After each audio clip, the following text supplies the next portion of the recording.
Hi friends, இப்போ நம்ம பார்க்க போகிற டாபிக் வந்து குப்தாஸோட அட்மினிஸ்ட்ரேஷன். ஸோ இங்கே கிங்கை வந்து இவங்க என்ன சொல்கிறாங்க அப்படின்னா, கிங்கை வந்து இவங்க கடவுளோடு ஒப்பிடுறாங்க. அதாவது பரம தெய்விதா அப்படின்னு சொல்கிறாங்க. அது foremost worshipper of the god, அதாவது கடவுளின் பரம பக்தர் அப்படின்னு சொல்கிறாங்க. சமுத்திரகுப்தாவில் கூட அலகாபாத் கொள்வத்தில் புருஷா அப்படின்னு மென்ஷன் பண்ணியிருப்பாங்க. நம்ம புருஷா அப்படின்னு என்ன படித்தோம்? அனைவருக்கும் மேலானவர் அப்படின்னு தானே படித்தோம். ஸோ அதுதான் கிங்கை வந்து கடவுளோடு ஒப்பிடுறாங்க. அதே மாதிரி மினிஸ்டர்ஸ் அண்டு அதர் அஃபிஷியல்ஸில் ஹரிசேனருக்கு கூட பல வகையான பேர்கள் இருக்குது. குமாரமாத்தியா, சந்தி விஹாரிகா அப்படின்லாம் சொல்கிறாங்க. அதுக்கப்புறம் வந்து பார்த்தீங்க அப்படின்னா கவுன்சில் ஆஃப் மினிஸ்டர்ஸை எப்படி சொல்கிறாங்க அப்படின்னா, கவுன்சில் ஆஃப் மினிஸ்டர்ஸை வந்து மேஜர் ரோல், அதாவது அவங்களுக்கு ரொம்ப இம்பார்ட்டண்ட்டான இது கொடுக்குறாங்க. என்ன சொல்கிறாங்க அப்படின்னா, ஹை ரேங்கிங் அஃபிஷியல்ஸ், அதாவது சந்தி விஹ்ரிகா அண்ட் மகா சந்தி விக்ரிகா அப்படின்னு இருக்குங்க இல்லையா. ஸோ இதை வந்து யாருக்கு கொடுக்குறாங்க அப்படின்னா, அமைதி மற்றும் போர் அமைச்சருக்கு இந்த பேர் சந்தி விஹ்ரிகா அண்ட் மகா சந்தி விஹ்ரிகா. ஓகேவா? அவங்க வந்து ஹையர் ரேங்கிங் அஃபிஷியல்ஸாக இது பண்ணுறாங்க. அதே மாதிரி தண்டநாயக்கா, மகா தண்டநாயக்கா, அது வந்து நீதித்துறை மற்றும் மிலிட்ரி ஆஃபீஸர்ஸ் இருப்பாங்களே அமைச்சர்கள். ஸோ அவங்களுக்கு கொடுக்குற பட்டம் வந்து தண்டநாயக்கா அண்டு மகாதண்ட நாயக்கா. அதே மாதிரி ஏதோ ஒரு சீலில் வந்து அந்த மகாதண்ட நாயக்கா வந்து என்னென்னு மென்ஷன் பண்ணியிருக்காங்க அப்படின்னா அக்னி குப்தா அப்படின்னு மென்ஷன் பண்ணியிருக்காங்க. ஓகேங்களா? அலகாபாத் பிரகிஸ்தியில் கூட 3 மகாதண்ட நாயக்காஸை பற்றி சொல்லப்பட்டிருக்கு அப்படின்னு சொல்கிறாங்க. அதே மாதிரி இந்த மகாதண்ட நாயக்காகளை வந்து ஹெரிடிட்ரி போஸ்டாக தான் வந்து எடுத்திருக்காங்க அப்படின்னு சொல்கிறாங்க. அதே மாதிரி இன்னொரு டெசிக்னேஷன் இருக்குது. அது என்ன அப்படின்னா மகா அஸ்வபதி. மகா அஸ்வபதி வந்து எதுக்குன்னா குதிரைப்படை, காலாட்படை இருக்கு இல்லையா. ஸோ அவங்களுக்கு வந்து இது. ஸோ இப்போ இங்கே கொஷின் கேட்டால் எப்படி கேட்பாங்க அப்படின்னா, அந்த சந்தி விக்ரிகா, தண்டநாயக்கா, அஸ்வபதி இப்படி கொடுத்துட்டு இது எதோடு மேட்ச் பண்ணுங்க அப்படின்னு சொல்லி கேட்பாங்க. ஸோ இது கேட்டிருக்காங்க, இது ப்ரீவியஸ் கொஷினில். நெக்ஸ்ட் வந்து டிவிஷன் ஆஃப் எம்பையர். இது இந்த மாதிரி இதெல்லாம் வந்து கொஞ்சம் கிளியராக படிச்சுக்கணும். ஏன் அப்படின்னா ஸ்டேட்மெண்ட்ஸில் கேட்குறாங்க. ஓகேங்களா? ஸோ குப்தா எம்பையரை வந்து இவங்க எப்படி பிரிக்கிறாங்க அப்படின்னா தேஷா புக்தின்னு பிரிக்கிறாங்க. அதை யார் அட்மினிஸ்ட்ரேட் பண்ணுறா அப்படின்னா கவர்னர். அந்த கவர்னருக்கு ஒரு டெசிக்னேஷன் நேம் கொடுக்குறாங்க. பேர் என்னன்னா உப்பரிக்கா. ஸோ கவர்னரை வந்து இவங்க என்னன்னு சொல்கிறாங்க? உப்பரிக்கா அப்படின்னு சொல்கிறாங்க. இந்த உப்பரிக்கா தான் வந்து அட்மினிஸ்ட்ரேஷன்ஸ் எல்லாத்தையும் பார்த்துக்கிறாரு. ஓகேங்களா? அவங்களுக்கு வந்து தாமோதர் பிளேட் அதில் வந்து என்ன சொல்கிறாங்க அப்படின்னா, ஓகேங்களா? ஸோ தாமோதர் பிளேட்டில் இந்த மகாராஜா அப்படின்னு மென்ஷன் பண்ணியிருக்காங்க. யார் அப்படின்னா உப்பரிக்காவை. ஏன்னா உப்பரிக்கா அப்படிங்கிறவங்களுக்கும் ஒரு டைட்டில் கொடுத்துருக்காங்க மகாராஜா. இந்த 3 தாமோதர் பிளேட்டில் எதுக்கு அவங்க வந்து முக்கியமான ஒரு ஹை ஸ்டேட்டஸ் அண்டு முக்கியமான அட்மினிஸ்ட்ரேஷன் ஹைரார்க்கியில் அவங்க முக்கியமான ஒரு பங்களிப்பை கொடுக்கறதுனால. அதே மாதிரி ஈரான் பில்லர் இன்ஸ்கிரிப்ஷன் ஆஃப் புத்தகுப்தா, அதில் வந்து என்ன பண்ணியிருக்காங்க அப்படின்னா லோகபாலா அப்படின்னு மென்ஷன் பண்ணியிருக்காங்க. அந்த லோகபாலா என்ன பண்ணுவார் அப்படின்னா காலநிந்தி அண்ட் நர்மதா ரிவர் இருக்கு இல்லையா, அதை வந்து கவர்ன் பண்ணியிருப்பாரு. ஸோ இந்த லோகபாலா வந்து என்னன்னு ரெஃபர் பண்ணுறாங்க அப்படின்னா ப்ராவின்ஷனல் கவர்னர் அப்படின்னு ரெஃபர் பண்ணுறாங்க. நீங்கள் கொஷின் எப்படி கேட்பாங்கன்னா அப்படின்னா லோகபாலா அப்படிங்கிற வேர்டை வந்து எந்த கல்வெட்டில் மென்ஷன் பண்ணாங்க அப்படின்னு கேட்டால் ஈரான் பில்லர் இன்ஸ்கிரிப்ஷன். ஓகேங்களா? Eran pillar inscription. அதே மாதிரி தாமோதர் பிளேட் இன்ஸ்கிரிப்ஷனில் யாரை பற்றி சொல்லப்பட்டிருக்கு அப்படின்னா உப்பரிக்காவை பற்றி சொல்லப்பட்டிருக்கு, கவர்னரை பற்றி சொல்லப்பட்டிருக்கு அப்படின்னு தெரிஞ்சுக்கோங்க. அதுக்கப்புறம் the provinces of Gupta empire were divided into டிஸ்ட்ரிக்டாக பிரிக்கிறாங்க.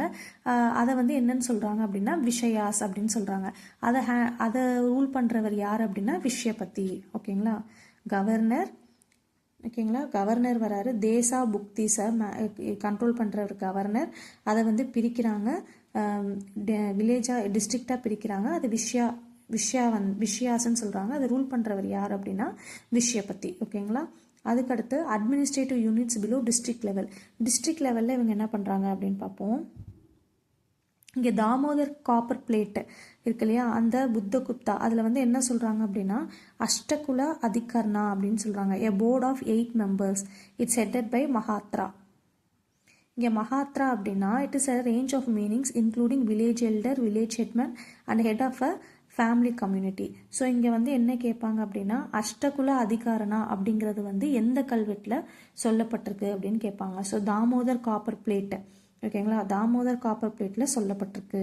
அதே மாதிரி Sanchi inscription of the time of Sanchi inscription யாருக்கு சொன்னேன், இரண்டாம் சந்திரகுப்தர். ஓகேங்களா, ஸோ அதில் என்ன சொல்லியிருக்காங்க அப்படின்னா பஞ்சமண்டலி அப்படின்னு சொல்லியிருக்காங்க. Which may have been a corporate body இருந்திருக்கலாம் அப்படின்னு சொல்கிறாங்க. ஓகேவா, சாஞ்சி இன்ஸ்கிரிப்ஷனில் பஞ்சமண்டலி அப்படின்னு சொல்லப்பட்டிருக்கு. நல்லா பார்த்துக்கோங்க. இங்கே டிவிஷன் ஆஃப் எம்பையரில் கவர்னரை வந்து உப்பரிக்கான்னு சொல்கிறோம். அந்த தாமோதர் பிளேட்டில் கவர்னரை வந்து மகாராஜானுக்கு மென்ஷன் பண்ணியிருக்காங்க. அதே மாதிரி ஈரான் பில்லர் இன்ஸ்கிரிப்ஷனில் லோக்கபாலா அப்படின்னு மென்ஷன் பண்ணியிருக்காங்க. அந்த லோக்கபாலா வந்து யார் அப்படின்னா ப்ராவின்ஷனல் கவர்னர். ஓகேங்களா, அதே மாதிரி தாமோதர் காப்பர் பிளேட்டு, நல்லா படிங்க, தாமோதர் காப்பர் பிளேட், அதில் வந்து என்ன மென்ஷன் பண்ணியிருக்காங்க அப்படின்னா அஷ்டகுல அதிகர்ணா. ஓகேங்களா, அஷ்டகுல அதிகர்ணாவை பற்றி சொல்லப்பட்டிருக்கு. அந்த அஷ்டகுல அதிகர்ணா யார், வில்லேஜ் ஹெல்டராக இருக்கலாம், வில்லேஜ் ஹெட்மேனாக இருக்கலாம், வில்லேஜ் கம்யூனிட்டி சேர்ந்தவங்களாக இருக்கலாம். ஓகேங்களா, அவங்க 8 மெம்பர்ஸ் இருப்பாங்க. அதே மாதிரி சாஞ்சி இன்ஸ்கிரிப்ஷன் இரண்டாம் சந்திரகுப்தரோடது. ஓகேங்களா, அது வந்து யாரை பற்றி சொல்லப்படுது அப்படின்னா பஞ்சமண்டலி அப்படின்னு சொல்கிறாங்க. நெக்ஸ்ட் ஆர்மியை வந்து நான் இப்படி எழுதி வச்சுருக்கேன். மகா பிரதிகரா அப்படிங்கிறவர் வந்து இது வந்து மேட்ச்சில் கேட்பாங்க. ஸோ ஓகேங்களா, மகா பிரதிகரா அப்படின்னா அரண்மனை காவலர் தலைவர். ஓகேங்களா, மகாதரா அப்படின்னா கிராம ஹெட்டு, கிராம பெரியவர் இல்லை குடும்பத் தலைவர். கத்தியபதிகா அப்படின்னா அரசு சமையலறை கண்காணிப்பாளர். துடக்கான ஒற்றர்கள். ஓகேங்களா, துடக்கான ஒற்றர்கள். அஷ்டபதி கிருத்திகா அப்படின்னா அரசு ஆவணங்களை பராமரிக்கும் அதிகாரி. இரண்யசிஷ்டி அப்படின்னா கட்டாய உழைப்பு என்று பொருள். இரண்யசிஷ்டி அப்படின்னா கட்டாய உழைப்பு என்று பொருள். இங்கே பாருங்க, இங்கே ஆர்மி இருக்கு இல்லையா, இங்கே பாருங்க, மகாபால அதிகிருத்திகா, பால அதிகிருத்திகா.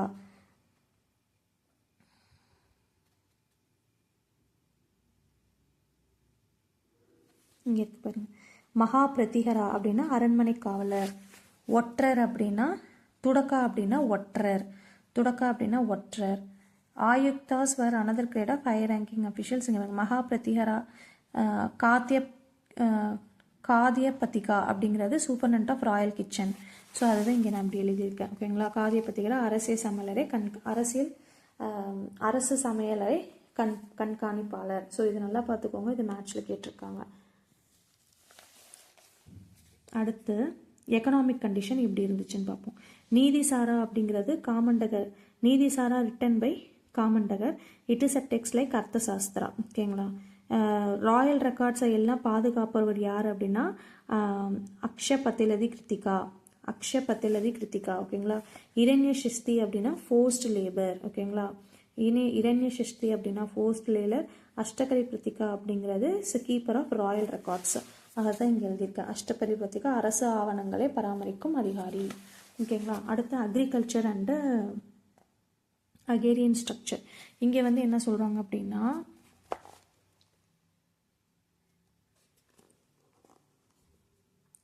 the crops cultivated during the Gupta period were rice, wheat, barley, இது எல்லாமே இருக்குது. அதே மாதிரி ஃப்ரம் காளிதாசா அவர்கள் மூலியமாக தான் நமக்கு தெரிய வரும். அதாவது சவுத்தில் வந்து famous for pepper and cardamom. So மிளகு, ஏலக்காய் வந்து தெற்கு சைடில் ஃபேமஸ் அப்படிங்கிறது யார் மூலியமாக சொல்லப்பட்டது அப்படின்னா காளிதாசா மூலியமாக சொல்லப்பட்டது. அதே மாதிரி வராகமிகிரர் வந்து என்ன சொல்கிறாரு அப்படின்னா பல மரங்களை வளருங்க அப்படின்னு சொல்லி அட்வைஸ் பண்ணுறாரு. அதே மாதிரி நெக்ஸ்ட் வந்து பார்த்திங்கன்னா Bhagalpur copper plate inscription indicates the king was the sole proprietor of the land. நிலத்துக்கு சொந்தக்காரர் கிங்கு தான் அப்படின்னு எந்த கல்வெட்டு சொல்லப்பட்டிருக்கு அப்படின்னா பாகர்பூர் காப்பர் பிளேட் இன்ஸ்கிரிப்ஷன்.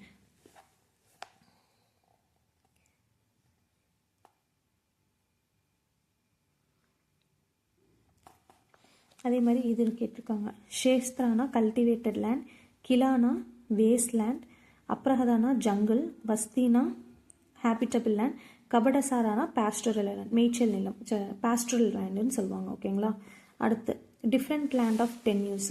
நிவிதர்மா அப்படின்னா அறக்கட்டளைகள் அமைப்பில் மூலம் நிலமானியம் பெறது தான் நிவிதர்மா. ஓகேங்களா, அதே மாதிரி நிவிதர்ம அக்ஷாயினா. அடுத்து வந்து பார்த்திங்கன்னா அப்ரஹத தர்மா அப்படின்னா வருவாயை பயன்படுத்தலாம் ஆனால் தானம் செய்ய முடியாது. அதுதான் வந்து இது நிர்வாக உரிமையும் கிடையாது. அப்ரஹதா தர்மா அப்படின்னா வருவாயை பயன்படுத்தலாம், தானம் பண்ண முடியாது. அதே மாதிரி அதை உரிமையும் கொண்டாட முடியாது, நிர்வாக உரிமையும் அதுக்கு இல்லை. நெக்ஸ்ட் வந்து பூமி சித்தாரண்யா.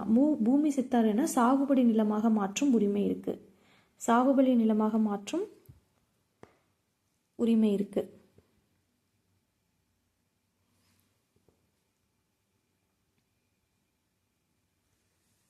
நிவி தர்மா அப்படின்னா அறக்கட்டளை அமைப்பின் மூலம் பெரும் நிலமானியம். ஓகேங்களா. அடுத்து வந்து பார்த்தீங்க அப்படின்னா இதுலேருந்து கேள்வி கேட்பாங்க. அதாவது நிலக்கொடைகள் என்னது? அக்ரஹரா கிராண்ட்ஸ் அப்படின்னா பிராமின்ஸ்க்கு கொடுக்குறது, பிராமின்க்கு நிரந்தரமாக கொடுக்குறது. தேவகிரகா கிராண்ட்ஸ் அப்படின்னா கோயில் மரமாத்து வழிபாடு பிராமணர்கள் வணிகர்கள். அதே மாதிரி செக்குலர் கிராண்ட்ஸ் அப்படின்னா சமய சார்பற்ற மானியம், குப்தர்களுக்கு கீழிருந்த நிலப்பரப்பு தான் சமய சார்பற்ற மானியம். தேவகிரகா மானியம் அப்படின்னா கோயிலுக்கு வழிபாடு கொடுக்கறது, அக்ரஹரானா பிராமின்ஸ்க்கு கொடுக்கறது. நெக்ஸ்ட் இரிகேஷன்ல வந்து பார்த்தீங்கன்னா the most importance of the irrigation is to அக்ரிகல்ச்சருக்கு தான் மிக முக்கியத்துவம் கொடுத்துருக்காங்க. From the Narada Smriti we understand that there two kinds of dikes. பாத்தியா which protected the fields from floods. காரா அப்படின்னா it served the purpose of irrigation. பாத்தியா அப்படின்னா ஃப்ளட்டை ப்ரொடெக்ட் பண்ணுறது, காரா அப்படின்னா இரிகேஷனுக்கு இது பண்ணுறது. ஓகேங்களா. அதே மாதிரி இங்கே முக்கியமான லேக் இருந்துச்சு அப்படின்னா அது எந்த லேக் அப்படின்னா சுதர்சனா ஏரி. ஓகேங்களா. சுதர்சனா ஏரி தான் முக்கியமான ஏரி. அது எங்கே இருக்குன்னா குஜராத்தில் கிர்னர் ஹில்ஸ்க்கு. ஓகேங்களா. கிர்னர் ஹில்ஸ் அடிவாரத்தில் இருக்குது. அது எங்கே இருக்குது சுதர்சனா ஏரி அப்படின்னா குஜராத்தில் இருக்குது. அடுத்து வந்து இது வந்து டிஃப்ரெண்ட் டைப்ஸ் ஆஃப் டேக்ஸ். இது வந்து நான் ஷார்ட்ஸாக போடுறேன், இது ரொம்ப ஈஸி தான். நெக்ஸ்ட் வந்து பார்த்தீங்க அப்படின்னா industry and mining and metallurgy. இண்டஸ்ட்ரிங்க வந்து பார்த்தீங்கன்னா இவங்க முக்கியத்துவம் கொடுத்தது அந்த உலோகத் தொழிலும் சுரங்க தொழிலுக்கும் மிக முக்கியமாக இது பண்ணியிருக்கு. அதே மாதிரி குதுப் மினார் பக்கத்தில் அந்த இரும்புத்தூள் கல்வெட்டு வந்து ஒரு முக்கிய எக்ஸாம்பிள். ஓகேங்களா. இன்னி வரைக்குமே துருப்பிடிக்காமல் இருக்குது. ஸோ அந்த அளவுக்கு அவங்களோட மைனிங் வந்து இருக்குது அப்படின்னு சொல்லப்படுது. அதே மாதிரி ட்ரேட் அண்ட் காமர்ஸ் அப்படின்னா 2 வகையான வணிகர்கள் இருந்தாங்க. ஒன்று வந்து ஸ்ரெஸ்டி, இன்னொன்று வந்து சார்த்தவகா. ஸ்ரெஸ்டி அப்படின்னா ஒரு பர்டிகுலர் பிளேஸில் உட்காந்து வணிகம் பண்ணுறது. சார்த்தகா அப்படின்னா ஊர் விட்டு ஊர் போய் கூட்ஸை எடுத்துகிட்டு போய் சேல்ஸ் பண்ணுறது. அதுதான் ஷெஷ்டி. இது எப்படி ஞாபகம் வச்சுக்கலாம்னா சேட்டை பண்ணாமல் ஒரு இடத்துல உட்காரு அப்படின்னா இப்போ ஷெஷ்டினா ஒரு இடத்துல உட்காந்து வணிகம் பண்ணுறது. சாத்தவகானா மூவ் ஆகிறது. ஓகேங்களா. The Narada and Brihaspati Smriti describe the organisation and activities of the guilds. ஓகேங்களா. எது பற்றி பேசப்படுது அப்படின்னா த நாரதா அண்ட் பிரகஸ்பதி ஸ்மிருதி எதை பற்றி சொல்லுதுன்னா வணிக குழுக்களை பற்றி பேசப்படுது. ஓகேங்களா. அதுக்கப்புறம்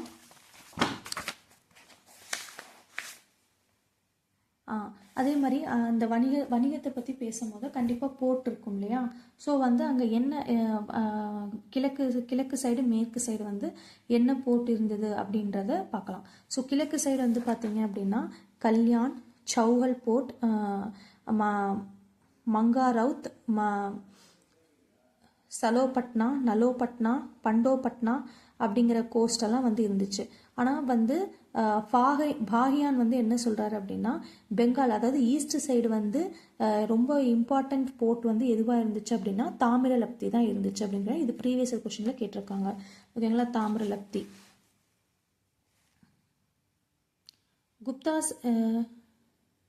குப்தாஸ் வந்து எந்த காயின்ஸ் வந்து அதிகமாக விட்டாங்க அப்படின்னா கோல்டு காயின்ஸ் தான். But comparatively few silver and copper coins. ஓகேங்களா. However, the post-Gupta period saw a decline in the circulation of gold coins. So, post-Gupta periodல decline ஆக ஆரம்பிச்சிச்சு கோல்டு காயின்ஸ். ஓகேங்களா. ஸோ குப்தா பீரியடில் அதிகமான காயின்ஸ் வந்து எது விட்டாங்க அப்படின்னு கேட்டால் கோல்டு காயின்ஸ். ஓகேவா ஃப்ரெண்ட்ஸ். உங்களுக்கு ஒரு கொஷின் கேட்குறேன். எந்த அரசர் வந்து சில்வர் காயின்ஸை வந்து வெளியிட்டார்? எந்த அரசரை வந்து கவிராஜான்னு நம்ம கூப்பிடுறோம்? யாருடைய அவைக்கள புலவராக ஹரிசேனர் இருந்தார்? நவரத்னங்கள் எந்த அரசர் வந்து உருவாக்குனார்? உங்களுக்கு இந்த கொஷினுக்கு ஆன்சர் தெரிஞ்சால் கமெண்ட் பண்ணுங்கள். Thank you friends.